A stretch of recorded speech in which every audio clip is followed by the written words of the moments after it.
सरकारच्या शिष्टमंडळाच्या आश्वासनानंतर मनोज जरांगेंचं उपोषण अखेर मागे। जरांगेंच्या मागण्या सरकारकडून मान्य, 2-3 दिवसात कार्यवाही सुरू करू, मंत्री विखे पाटील यांचं आश्वासन। मनोज जरांगेंवरती छत्रपती संभाजीनगरच्या गॅलेक्सी रुग्णालयामध्ये उपचार सुरू। उन्हामध्ये उपोषण केल्यानं जरांगेंची तब्येत खालावली। पुढील 48 तास डॉक्टरांच्या निगराणीखाली ठेवणार। मराठा अभ्यासकांनी केलेल्या सूचना शिष्टमंडळाकडून मान्य, फक्त सातारा संस्थांच्या गॅझेटचा मुद्दा राहिलाय। महाधिवक्त्यांसोबत बोलून लवकरच तोडगा काढणार, शिष्टमंडळाचं जरांगेंना आश्वासन।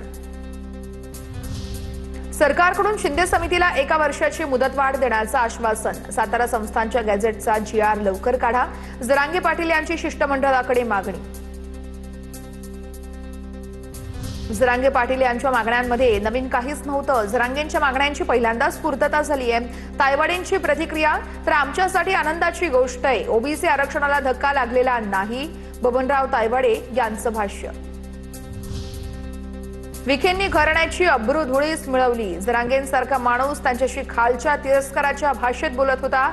मंत्री विखे आणि जरांगेंच्या भेटीवरती लक्ष्मण हाके यांचं वक्तव्य। सरकार डबल ढोलकी, ओबीसींनी विश्वास ठेवू नये, सरकारनं घेतलेल्या निर्णयानं ओबीसींवर अन्याय। मनोज जरांगेंच्या मागणीवरून विजय वडेट्टीवार यांची प्रतिक्रिया, ओबीसींवर अन्याय झाल्यास रस्त्यावर उतरणार, वडेट्टीवारांचा इशारा। वडेट्टीवारांनी काँग्रेस सरकार असताना ओबीसींचं कल्याण केलं का? डबल ढोलकीवरून मनोज जरांगेंचा विजय वडेट्टीवार यांच्यावर निशाणा। मराठा समाजाला न्याय देण्याची आमची भूमिका आहे, जरांगेंना दिलेली आश्वासनं सर्वांसमोर आहेत। जरांगेंना दिलेल्या आश्वासनांवरून मुख्यमंत्री देवेंद्र फडणवीस यांची प्रतिक्रिया। आता बघूयात टॉप 9 राजकीय बातम्या। पुण्यश्लोक अहिल्यादेवी होळकर यांच्या जयंतीच्या खर्चाचं ऑडिट करा, रोहित पवारांची मागणी आहे। खर्च जास्त आणि जल्लोष कमी असं चित्र दिसतंय। अहिल्यादेवी होळकर यांच्या जयंती उत्सवाच्या खर्चावरून रोहित पवारांचा विरोधकांवर निशाणा। कशाचं ऑडिट केलं पाहिजे याचं भान ठेवायला हवं, राजकारण कुठे करायचं आणि कुठे नाही याचं भान असायला हवं, एवढाच सल्ला। रोहित पवारांच्या अहिल्यादेवींच्या जयंतीच्या खर्चाचं ऑडिट करण्याच्या मागणीनंतर मुख्यमंत्री देवेंद्र फडणवीसांची टीका। अहिल्यानगरच्या चौंडी इथं गोपीचंद पडळकर आणि रोहित पवार आमने सामने, दोघांच्या कार्यकर्त्यांनी आमने सामने आल्यावरती जोरदार घोषणाबाजी केली। अहिल्यादेवी होळकर यांच्या 301व्या जयंतीनिमित्त चौंडीमध्ये विविध कार्यक्रमांचं आयोजन।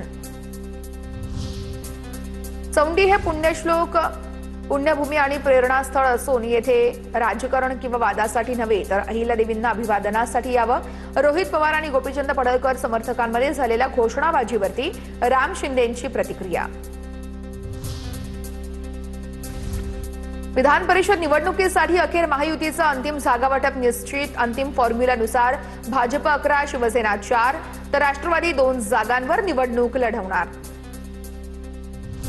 राष्ट्रवादीचे प्रदेश अध्यक्ष सुनील तटकरे आणि अनिकेत तटकरे यांनी उपमुख्यमंत्री एकनाथ शिंदेंची भेट घेतली आहे। विधान परिषद निवडणुकीच्या पार्श्वभूमीवर भेटीला महत्त्व, तर विकासाच्या ध्येयाने कार्य करण्यासाठी शिंदेंचं मार्गदर्शन प्रेरणादायी, अनिकेत तटकरे यांचं भाष्य।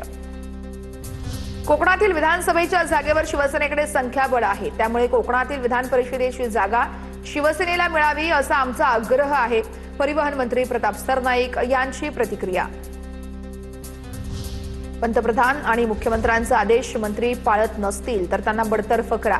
मुख्यमंत्र्यांच्या पत्नी सायकलवरून फिरतात तर मंत्री मोठा ताफा घेऊन फिरतात। संजय राठोड यांच्या हेलिकॉप्टर दौऱ्यानंतर संजय राऊतांची टीका।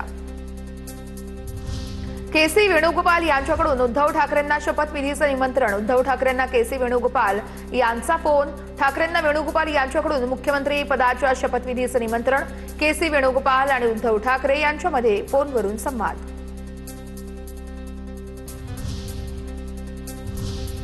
यानंतर पाहणार आहोत टॉप 9 महत्त्वाच्या बातम्या।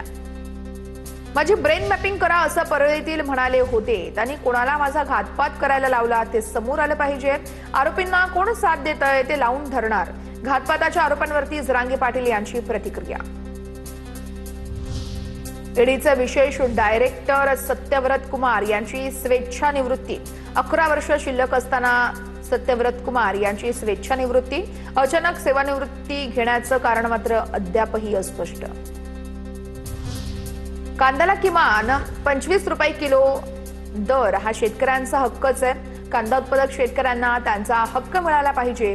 रोहित पवारांची मागणी आहे. मागण्या मान्य करा, अन्यथा लढा तीव्र होईल. रोहित पवारांचा सरकारला इशारा. पुण्यातील विषारी दारूमुळे हडपसरच्या काळेपडळ मधल्या आणखी दोघांचा मृत्यू. पुणे आणि पिंपरी चिंचवडमध्ये विषारी दारूमुळे आतापर्यंत 24 जणांचा मृत्यू. पुणे विषारी दारू प्रकरणी प्रशासनाची कठोर कारवाई. कर्तव्यामध्ये निष्काळजीपणा, 21 अधिकारी कर्मचारी यांचं निलंबन करण्यात आलंय. राज्याचे मुख्यमंत्री देवेंद्र फडणवीस यांच्या निर्देशानुसार मोठी कारवाई. पुण्यातील यावेळेस अवैध दारू अड्ड्यांवरती पोलिसांचा धडक कारवाईचा बडगा. 2 दिवसात 10 ते 12 दारूच्या भट्ट्या पोलिसांकडून उद्ध्वस्त. पिंपरीतील विषारी दारू पिऊन मृत्यू झाल्याचं प्रकरण. मृतांच्या कुटुंबियांना सरकारकडून 5 लाखांची मदत. मंत्री गिरीश महाजन यांची माहिती. तर पालिकेकडून आधीच 1 लाखांची मदत जाहीर करण्यात आलेली आहे. पुण्याच्या नरसापूरमधील अत्याचार आणि हत्या प्रकरणी विशेष न्यायालयामध्ये 2 महत्त्वाच्या साक्षीदारांचा जबाब नोंदवला. 3 वर्षांच्या चिमुकलीवर अत्याचार करून तिची हत्या करण्यात आली होती. किल्ले रायगडचा पायी मार्ग 30 मे ते 1 जून दरम्यान बंद. शिवराज्याभिषेक सोहळ्याच्या पार्श्वभूमीवर यावेळेस धोकादायक दगड हटवण्याचं काम सुरू. रोपवे सेवा नियमित सुरू राहणार.